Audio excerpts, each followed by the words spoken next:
Hello friends, Shashi Agarwal channel के अंदर मैं doctor Shashi Agarwal welcome you all.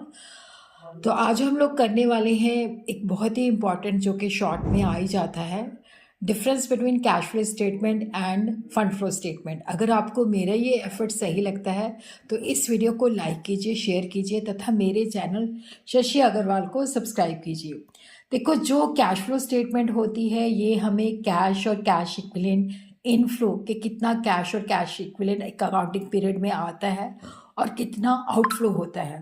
लेकिन जब हम बात करते हैं फंड फ्लो स्टेटमेंट की तो ये हमें सोर्सेज और एप्लीकेशन ऑफ फंड्स, तो यहाँ पे फंड्स का मतलब होता है working capital during an accounting period.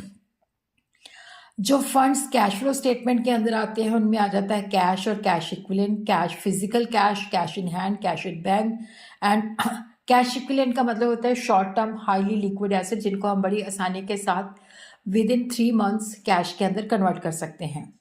Funds mean net working capital excess of current asset over current liability. जो ऑब्जेक्टिव होता है कैश फ्लो का उसके अंदर हमने देखना होता है कि हमारी कैश पोजीशन कितनी अच्छी है, लिक्विडिटी, सॉल्वेंसी। लेकिन जो फंड फ्लो स्टेटमेंट है वहाँ पे होता है कि हमारी फाइनेंशियल पोजीशन के अंदर क्या चेंजेस आती हैं और किस तरह से वर्किंग कैपिटल के अंदर मूवमेंट होती है।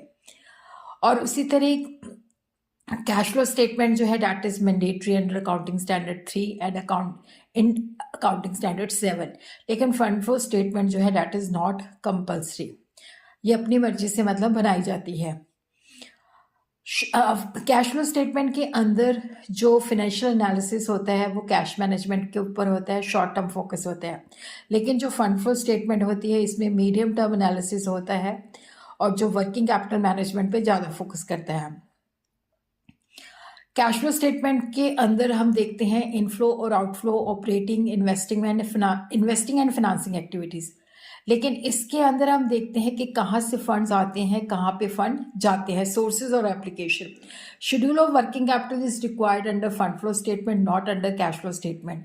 और उसी तरह जो कैश फ्लो स्टेटमेंट होती है उसके अंदर हम प्रॉफिट एंड लॉस अकाउंट और बैलेंस शीट को देखते हुए बनाते हैं। लेकिन जो फंड फ्लो स्टेटमेंट होती है उसके अंदर 2 सालों की बैलेंस शीट और 2 सालों का प्रॉफिट एंड लॉस यूज़ किया जाता है।